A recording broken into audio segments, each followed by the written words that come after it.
Welcome to Love and Abuse, the show about helping you identify poisonous communication and toxic behavior. You deserve to be treated with respect and kindness. That's why it's important that you learn to pinpoint manipulative and controlling behavior so that you keep your power and your sanity. I'm your host, Paul Coliani.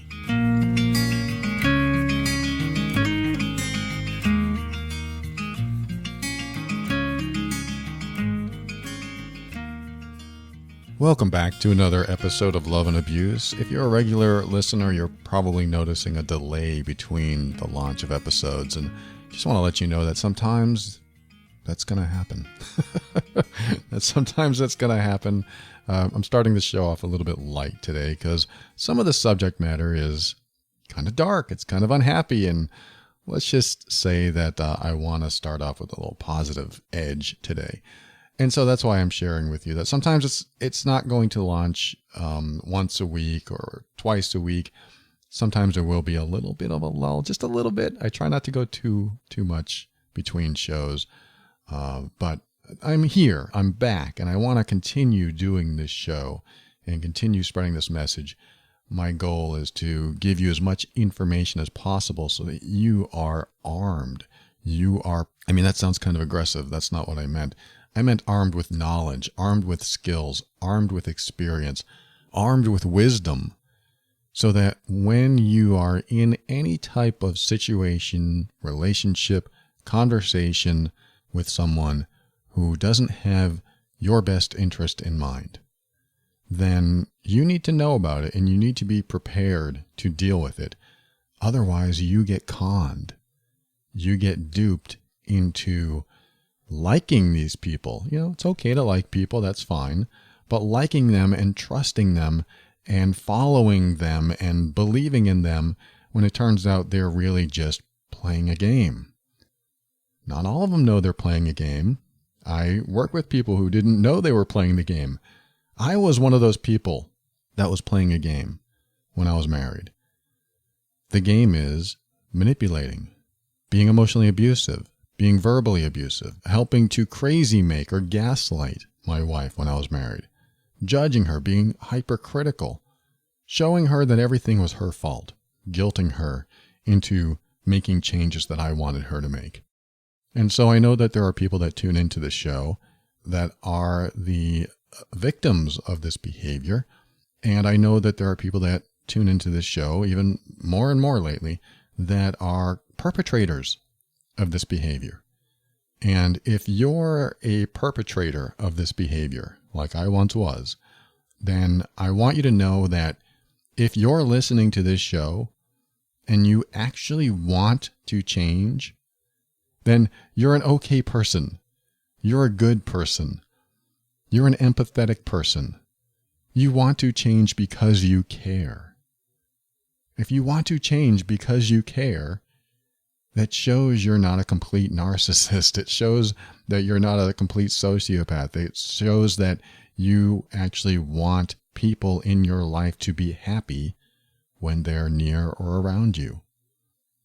You may not be able to access that all the time. You may access very self-centered interests, like I have my own best interest in mind, regardless of your best interest.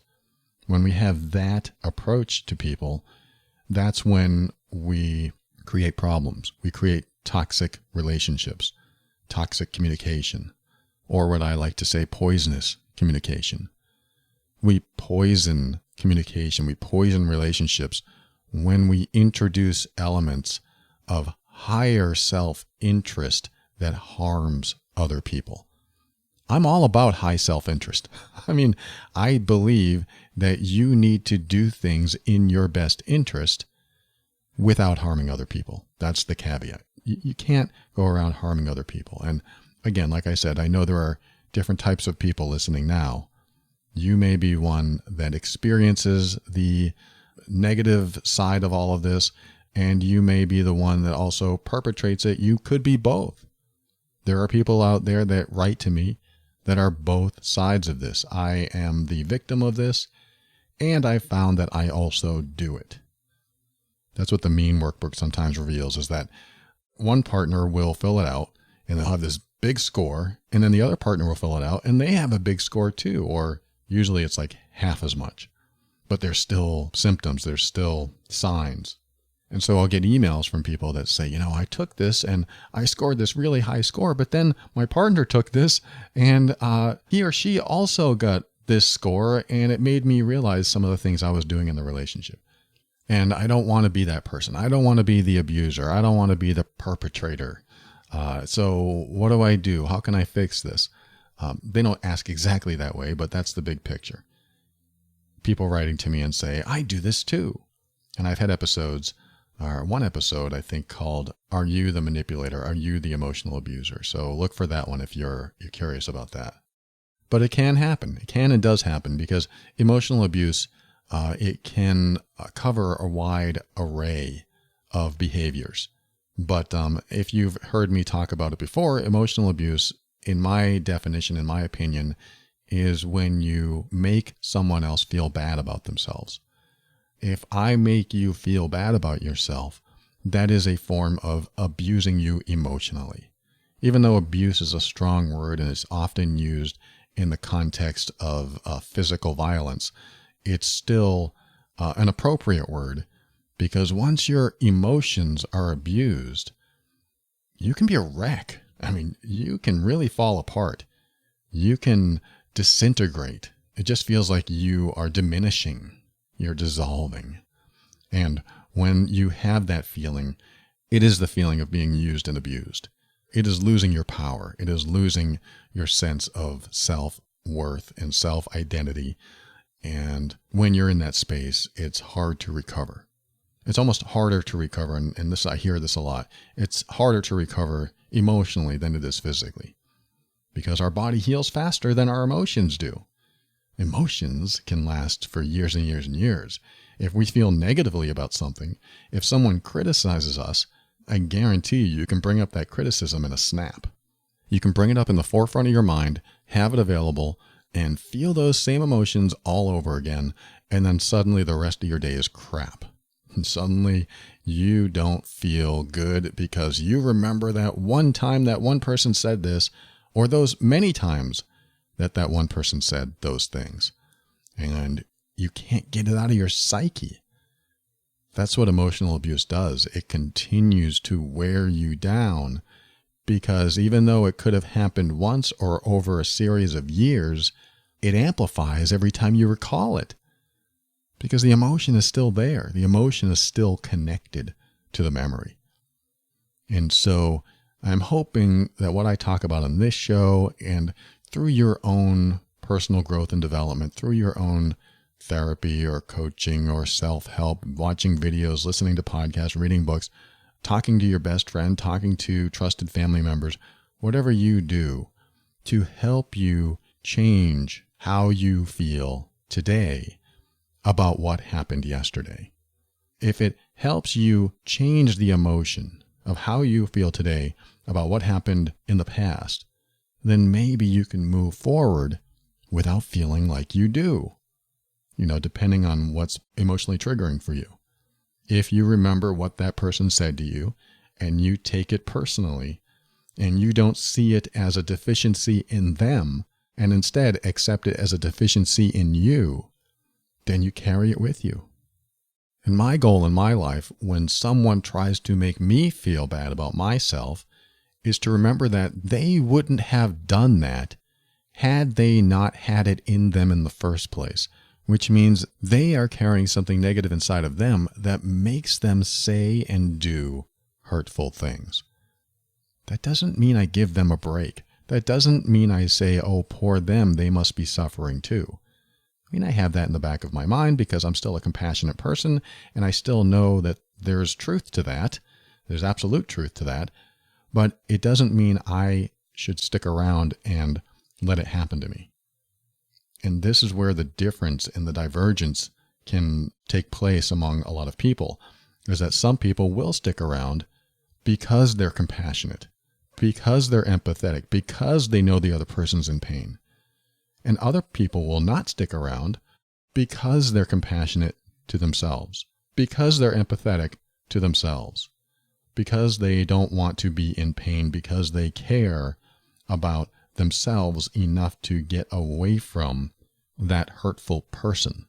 So yes, hurt people, abused people, and neglected people abuse people, and all kinds of people abuse people. But it doesn't mean you have to take it. It just means you have to acknowledge it and validate it in yourself, and then make the next decision for yourself. And I'm not saying you have to leave, because there's a lot of relationships that go through this realization, this discovery that there's emotional abuse going on. Hey, am I making you feel bad about yourself? Whoops, I didn't mean to do that. I feel bad about that. I don't want to do that anymore. I'm going to change. I'm going to work on myself. And the partner says the same thing. Well, I want you to feel bad about yourself too. I don't like admitting that, but that's what's happening here. I want you to feel bad about yourself. I'm going to prove that I'm right and you're wrong. That'll make you feel bad about yourself so that you'll back off. I mean, there's things that we do for a particular reason, for self-protection, for gaining love and attention when we can't get it, all in an effort to get the relationship that we really want. And so we can approach a relationship, any type of relationship, and say, this is what I want from the relationship.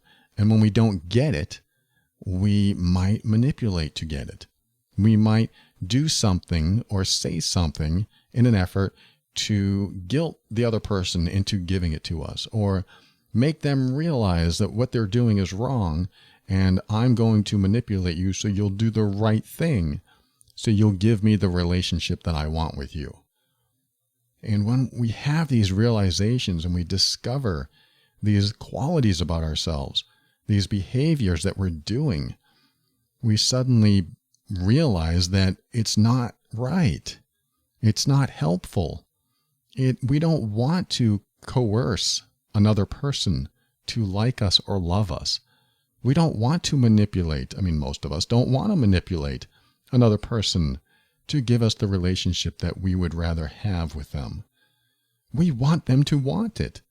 We want them to want to love us, to like us, to want us to be happy, just like we hope that our partners, our friends, our family want us to be happy, to want to spend time with them, to want to see them in a positive light.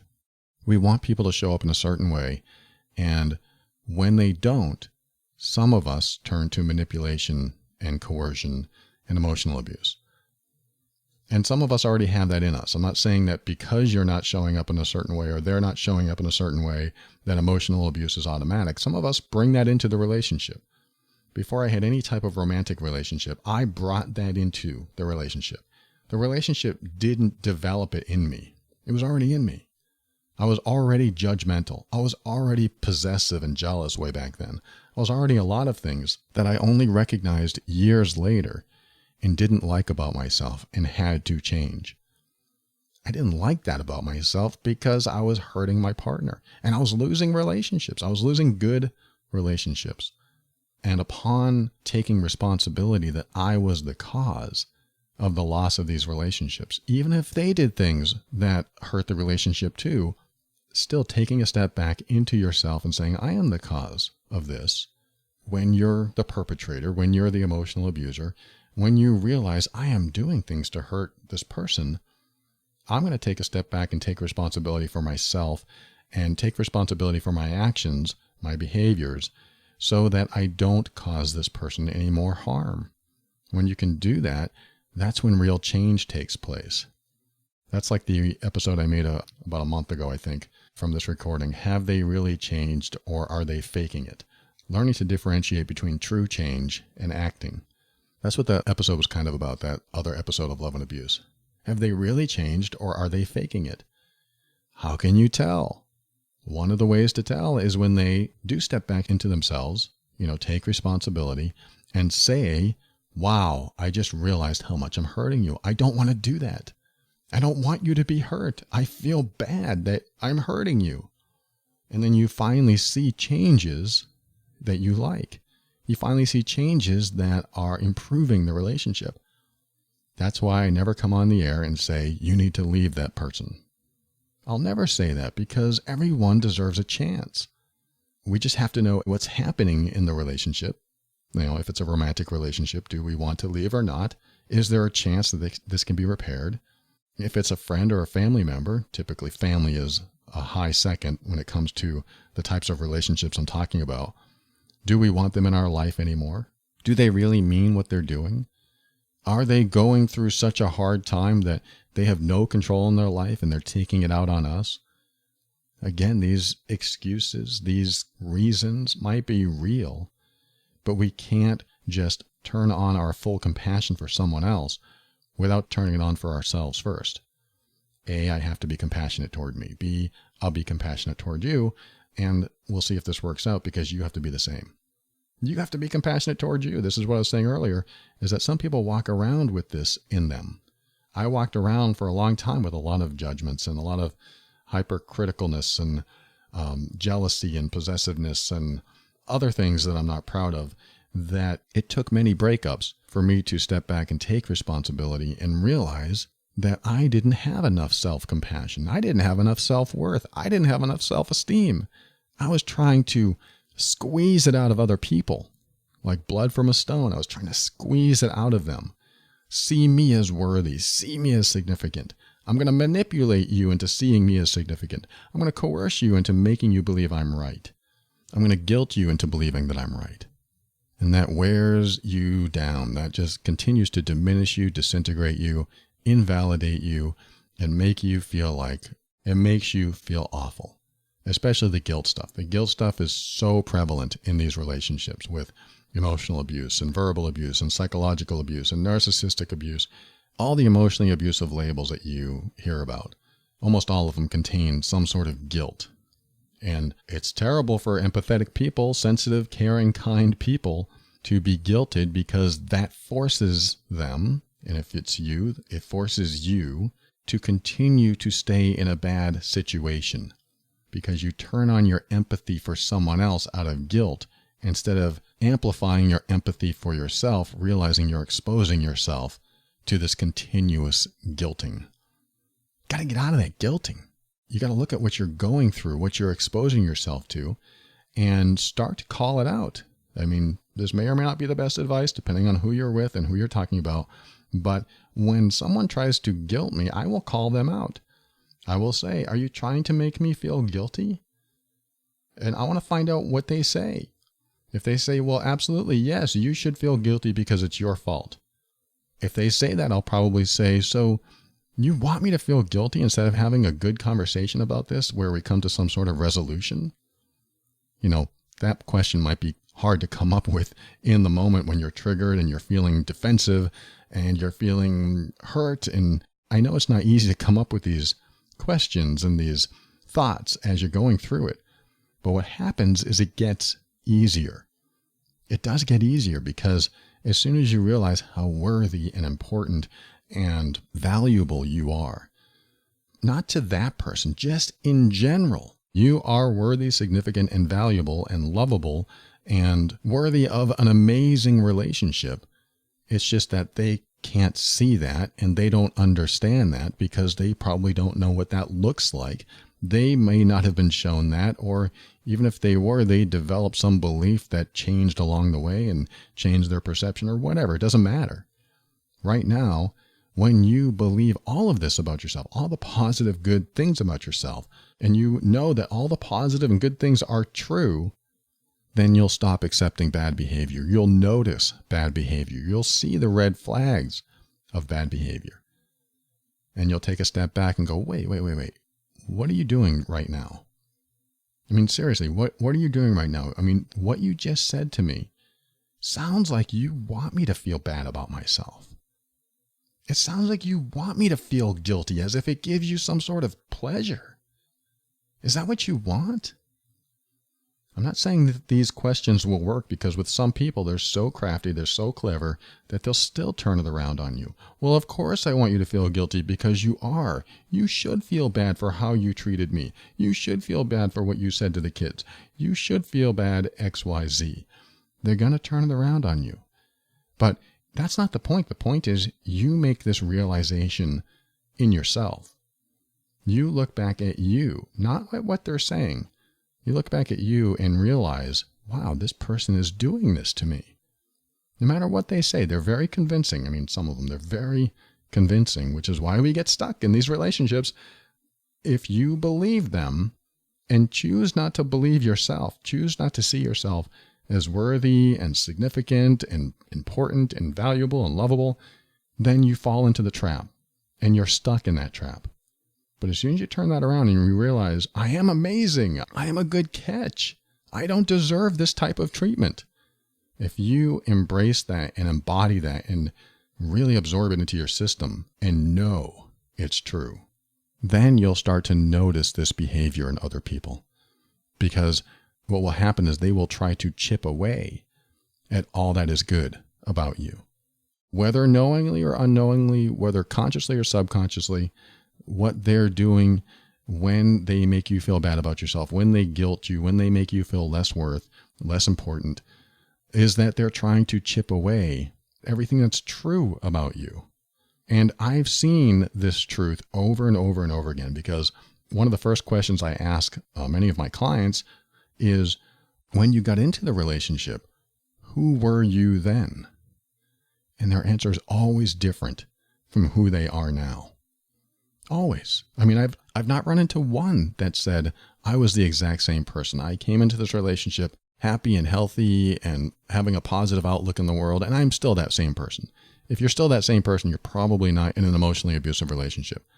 But the answer I usually get is, oh no, I walked into the relationship as this person, and now I'm a shell of my former self.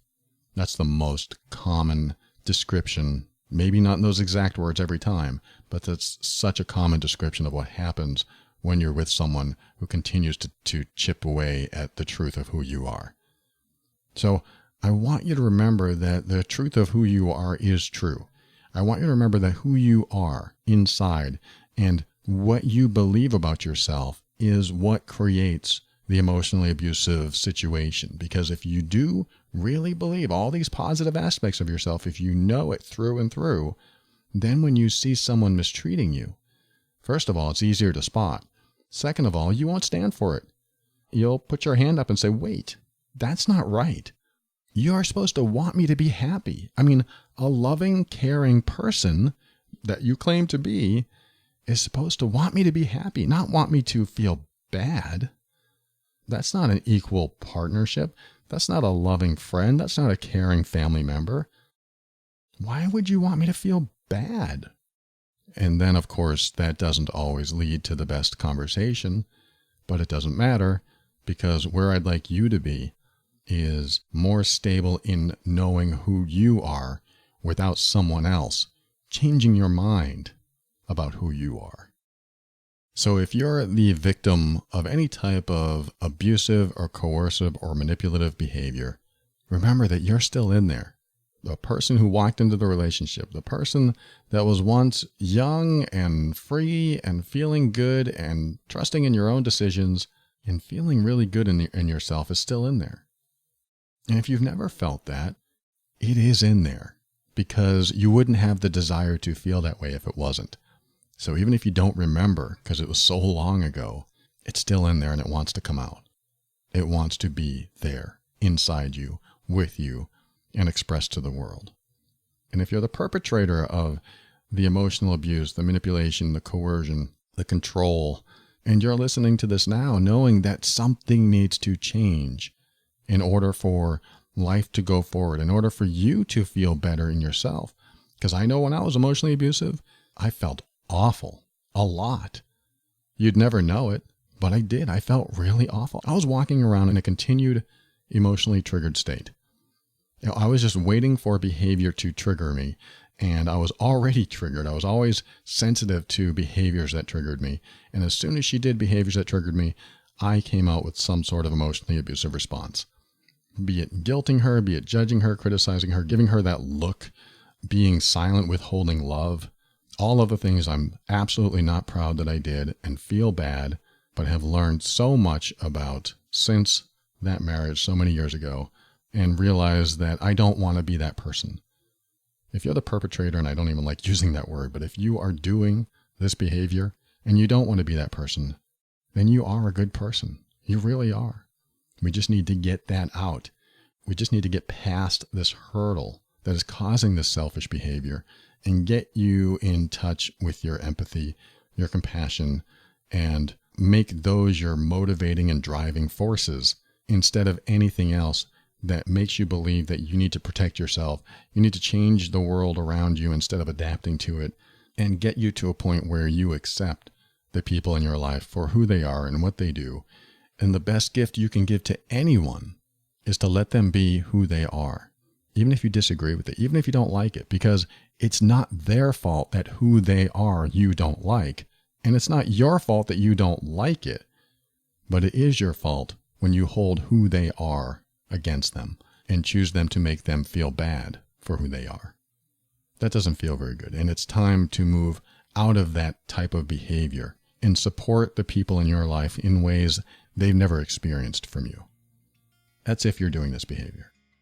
My final point is that no matter who you are, if you care about other people, just focus on wanting to support their happiness.